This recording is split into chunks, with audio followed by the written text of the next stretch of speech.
Hello everyone, কেমন আছো? আশা করি তোমরা খুব ভালো আছো আর আমিও খুব ভালো আছি। তো চলো আজকে আবার নতুন একটা রেসিপি ভিডিও নিয়ে তোমাদের কাছে চলে এসেছি। তো আজকে আমি করব সেটা তোমরা আশা করি থাম্বনেল দেখে বুঝতেই পেরে গেছো। তো আজকে আমি করব উইদাউট কুকারের সাহায্যে ছোলার ডাল কীভাবে রান্না করা যায় ইজি প্রসেসে। তো চলো সেটাই তোমাদের সাথে শেয়ার করবো, আর আমিও করেছি তাই ভাবলাম তোমাদের সাথে এটা শেয়ার করা যাক। আর যদি ভিডিওটা তোমাদের ভালো লাগে আর রেসিপিটা পছন্দ হয় তাহলে অবশ্যই কমেন্টসে জানাবে, আর লাইক করবে আর শেয়ার করা একদম ভুলবে না নিজেদের চেনা জানা লোকেদের কাছে।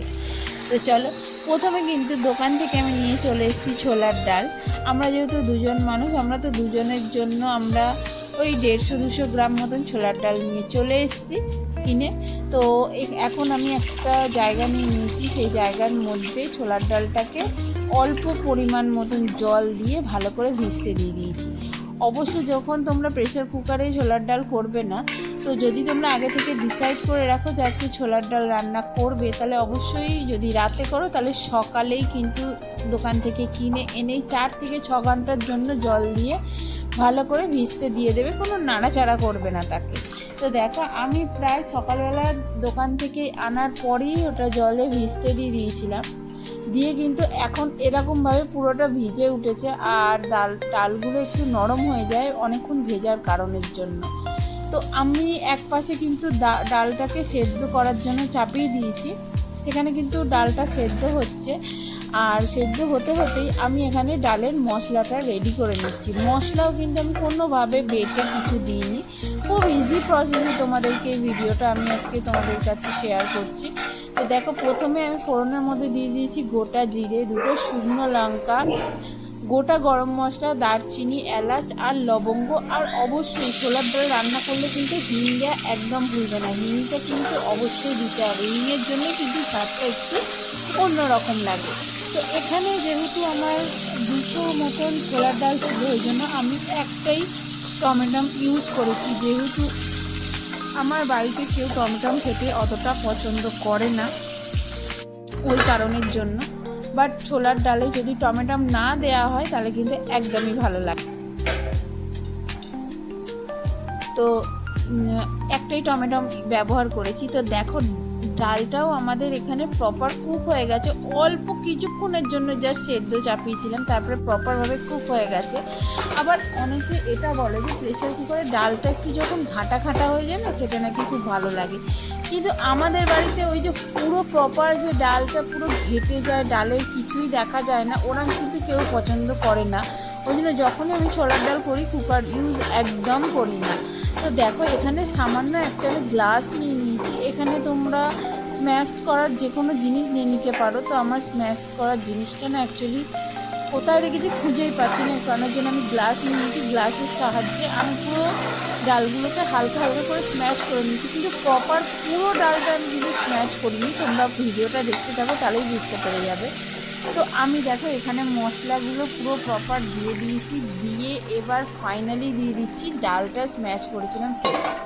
তো এখানে আমি কী কী মশলা দিয়েছি বলো তো? এখানের মধ্যে আমি দিয়েছি হচ্ছে জিরে গুঁড়ো অল্প সামান্য, একটু নুন পরিমাণ মতন, হলুদ, নুন দুটোর পরিমাণ মতন অবশ্যই দিতে হবে।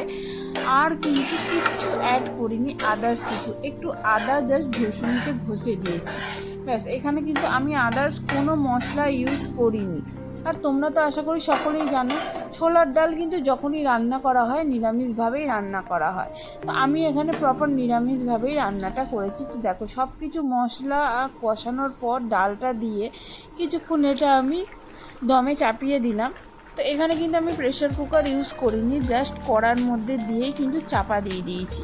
তো এখন আমি এর মধ্যে দিয়ে দিচ্ছি একটা ভাজা মশলা, যেটা তোমরা চাইলে বাড়িতেই খুব ইজি প্রসেসে বানিয়ে নিতে পারো। তো তোমাদের আমি নেক্সট ডে যখন কোনো রেসিপি ছাড়বো তখন এই ভাজা মশলার রেসিপিটা তোমাদেরকে আমি দিয়ে দেবো।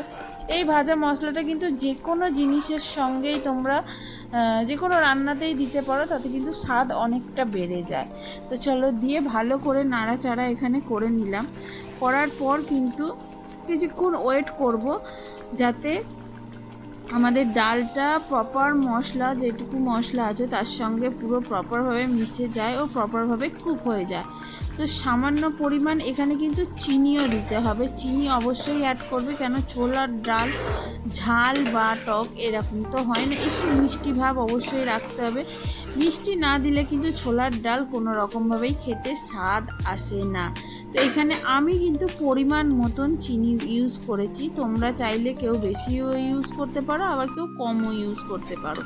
তো আমরা খুব একটা বেশি মিষ্টি খাই না, ওই জন্য খুব একটা মিষ্টি দিইনি।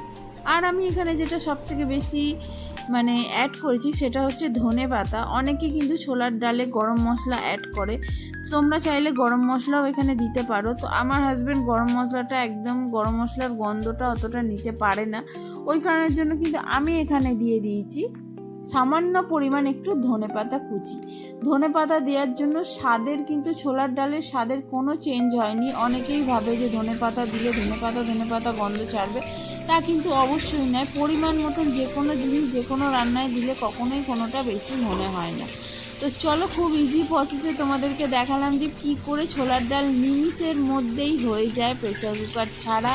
এখানে কোনো প্রেসার কুকার মাজারও ঝামেলা নেই, কিচ্ছু না, করার মধ্যেই খুব তাড়াতাড়ি আমাদের ছোলার ডাল করে পুরো রেডি হয়ে গেছে।